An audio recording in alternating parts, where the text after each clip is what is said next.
Model মাদ্রাসা কর্তৃক আয়োজিত তৃতীয় বার্ষিক মাহফিলে আগত সম্মানিত মুসল্লিবৃন্দু, আমার বন্ধুগণ, ঢাকা থেকে আগত আমাদের অন্যান্য সুধীজন, পর্দার আড়ালে মা বোনরা এবং এই অত্র মাদ্রাসার শিক্ষক এবং ছাত্ররা, সকলকে আমার সালাম ও শুভেচ্ছা। আসসালামু আলাইকুম।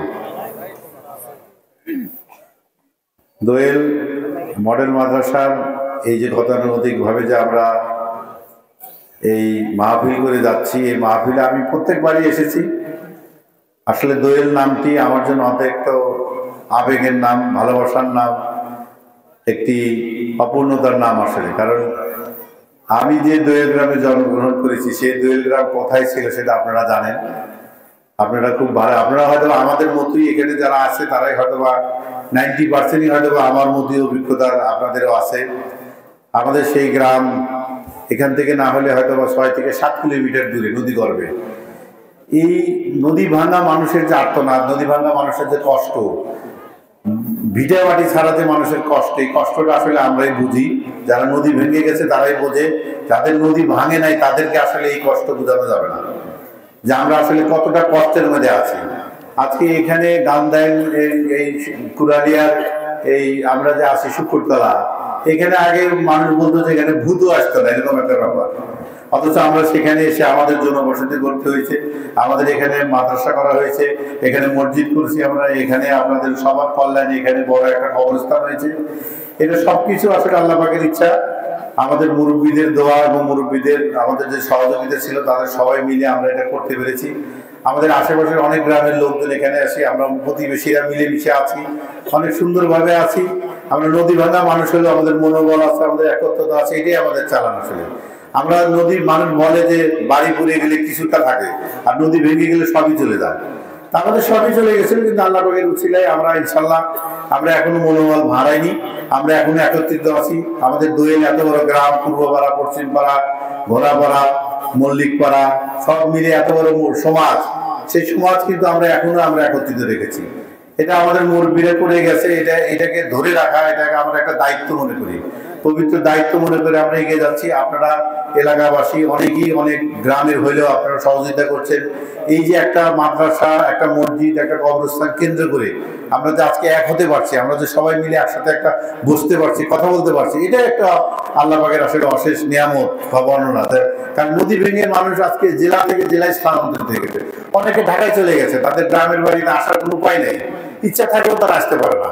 অনেকে শেরপুর চলে গেছে, অনেকে সিরাজগঞ্জ শহরে চলে গেছে, তারা কিন্তু ইচ্ছা করলেও আর গ্রামের বাড়িতে আসতে পারতেছে না। আলহামদুলিল্লাহ আমরা অনেক কষ্ট করে হলেও আমরা যে একসাথে থাকতে পারি, আমরা এইটাকে কেন্দ্র করে একসাথে হতে পারি, এটা আমাদের একটা আমোদ, একটা উৎসব। আমি এই মাহফিলকে কেন্দ্র করে আমি স্মরণ করছি আমার দোয়েল গ্রামের সকল মুরব্বীগণ, এই কবরস্থানে শোয়া সকল আমার মুরব্বীগণের অত্র এলাকার যত কবরবাসী আছে তাদের জন্য আমি স্মরণ করছি, তাদের জন্য দোয়া করছি। আল্লাহ পাক যেন তাদেরকে ক্ষমা করে দেয়, তাদের উসিলা করে যেন আমাদেরকেও ক্ষমা করে দেয়।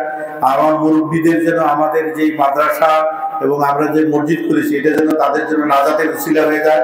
সকল মুরব্বী তারা চেষ্টা করেছিলেন এই দোয়েল গ্রামকে একটা একত্রবদ্ধতা করতে, তারা চেষ্টা করেছিলেন, তারই ধারাবাহিকতায় আমরাও চেষ্টা করে যাচ্ছি।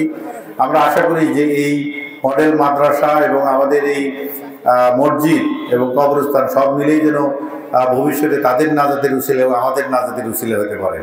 আমরা অনেক ঘনবসতি এখানে প্রতিবেশী নিয়ে আমরা থাকি, প্রতিবেশীর হক সম্পর্কে আমরা অনেকেই জানি, ভালো জানি। আসলে প্রতিবেশীর হক অনেক বেশি। আমি শুধু বলবো যে আসলে আমরা যেহেতু অনেক ঘনবসতি নিয়ে থাকি, আসলে এই দুদিনের দুনিয়ায় খুবই ঘনস্থানী দুনিয়া, প্রতিবেশীর সাথে সামান্য জিনিস নিয়ে আমরা ঝগড়া না করি, প্রতিবেশীর সাথে আমরা মনে কষ্ট না দিই। কারণ প্রতিবেশীর হক কিন্তু ইসলামে অনেক কঠিন আসলে, যে আমার জন্য আমি যেটা পছন্দ করি আমার প্রতিবেশীর জন্য সেটা বা তার চাইতে উত্তম যদি কিছু পছন্দ না করি, তাহলে আমি প্রতিবেশী হিসেবে ভালো না। এবং ওই ব্যক্তি উত্তম যে তার প্রতিবেশীর কাছে উত্তম, এটা একদম হাদিসে এসেছে যে ওই ব্যক্তি উত্তম যে তার প্রতিবেশীর কাছে উত্তম। তো আমরা যদি প্রতিবেশীরা যদি সাক্ষী দেয় কেউ মারা যাওয়ার পরে যে এই লোকটা ভালো ছিল, এই লোকটার আচার ব্যবহার ভালো, তাহলে ওই লোকটা বেঁচে যাওয়ার পসিবিলিটি অনেক বেড়ে যায়। যে হ্যাঁ, যদি লোক সাক্ষী দেয়, প্রতিবেশীরা সাক্ষী দেয়। আমার মেয়ের জন্য আমি যে ধরনের পাত্রী বা যে ধরনের পাত্র পছন্দ করি, অনেকে বলে যে প্রতিবেশীর মেয়ের বিয়ে আসলে ভেঙে দেয়, এটা তো কত বড় অপরাধ। আপনি নামাজ পড়েন, রোজা রাখেন, সবই রাখেন, আপনি যদি এই ধরনের অপরাধ করেন, যদি প্রতিবেশীর সাথে যদি সম্পর্ক খারাপ রাখেন, তাহলে আপনার কিন্তু পার হওয়া অত্যন্ত কঠিন হয়ে যাবে। বলছে 40 বাড়ি পর্যন্ত প্রতিবেশী, এবং প্রতিবেশীর খাবার খেতে পারলো কিনা, প্রতিবেশীর কি অবস্থা আছে সেটা কিন্তু খোঁজ দিতে হবে। এবং প্রতিবেশীকে এমন ইসলাম এরকম বলা আছে যে তুমি যদি তাকে খাবার না দিতে পারো, দরকার হলে তরকারিতে একটু ঝোল, আমরা যেটা সুরা বলি, তাহলে বাড়িয়ে দিয়ে সেটাও তার সাথে একটু শেয়ার করো।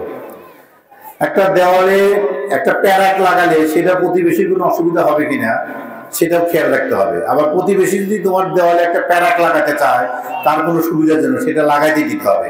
একদিকে বলা হয়েছে যে লাগাইতে গেলে আরেকজনের অসুবিধা হয় কিনা সেটা খেয়াল রাখতে হবে, আরেকজন বলছে যে তার যদি কোনো দরকারে লাগাইতে হয় সেটা লাগাইতে দিতে হবে। তা আমরা যেহেতু যে কারণেই হোক না কেন, আমরা অত্যন্ত ঘনবসতি, আমাদের একবারে সামনে একবারে, পিছনে আর একবারে, ডানে আর একবারে, বামে আর একবারে, কিন্তু আমরা এই 1-2 হাত জায়গা নিয়ে আমরা ঝগড়া না করি। অত্যন্ত কঠিন কঠিন হাদিস আছে। আমরা যারা আইল খেলে, যে বাড়িতে যারা আইল থাকে, বলছে যে যারা আইল খেলবে তারা এরকম যদি এক হাত আইল যদি ঠেলে নিয়ে যায়, তাহলে 80 হাত পর্যন্ত গভীর করে যত মাটি হবে, ওই মাটি তার বুকের উপরে চাপা দেওয়া হবে এই প্রতিবেশীর মানে জমি দখল করার জন্য। প্রতিবেশী নিয়ে কিন্তু আমাদের সতর্ক। প্রতিবেশীর প্রতি ইসলামের যে নির্দেশনা, প্রতিবেশীর যে হক আমরা হিসেবে আমরা পালন করি, তাহলে কিন্তু আমাদের ঝগড়াঝাটি কোনো কিছু হওয়ার কথা না। আর যাই হোক, আমি এত আসলে বক্তা না, আমি বললাম আসলে কথাটা যে আমার হঠাৎ করে মনে হইলো।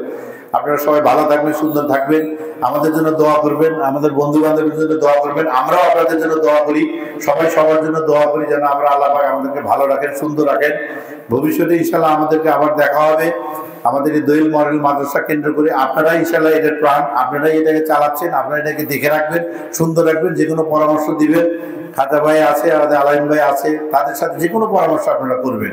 এটা আমাদের নামটা হচ্ছে দোয়েল, কিন্তু সেটা আসলে আমাদের সবার, এটা আসলে আমরা এখানে যারা আছি সবার জন্য এটা উন্মুক্ত, সবার এটার একটা দায়িত্ববোধ আছে। আমরা আশা করি যে সবাই মিলে আমরা একটা সুন্দর এখানে একটা মডেল মাদ্রাসা, আমার বন্ধুবর আমাদের নুরুল হুদা পান্টু এটা করে দিচ্ছে। এখন একটা 3 তলার মতো, একটা 4 তলার মতো বিল্ডিং ভিত্তিপ্রস্তর স্থাপন করে আশা করি যে এটা রিয়েলি নামটা যেমন মডেল হয়েছে, এরকম একটা মডেল মাদ্রাসা, সুন্দর মাদ্রাসা, যে মাদ্রাসা থেকে ছাত্রছাত্রীরা বের হয়ে শুধুমাত্র আরবি বা 2-4টা হাদিস বলবে তা না, তারা আমি মনে করি যে অঙ্কে ভালো হবে, তারা ইংরেজিও জানবে, তারা কিন্তু আদর্শ মানুষ, সমাজে বসবাস করার জন্য যে ধরনের মানুষ দরকার সেই ধরনের একজন মানুষে তারা বের হবে, এই আশাবাদ আমি ব্যক্ত করি। এবং সকলের কাছে আবারও দোয়া চাই, সকলের জন্য দোয়া রইল। সকলে ভালো থাকবেন, সুন্দর থাকবেন। আসসালামু আলাইকুম।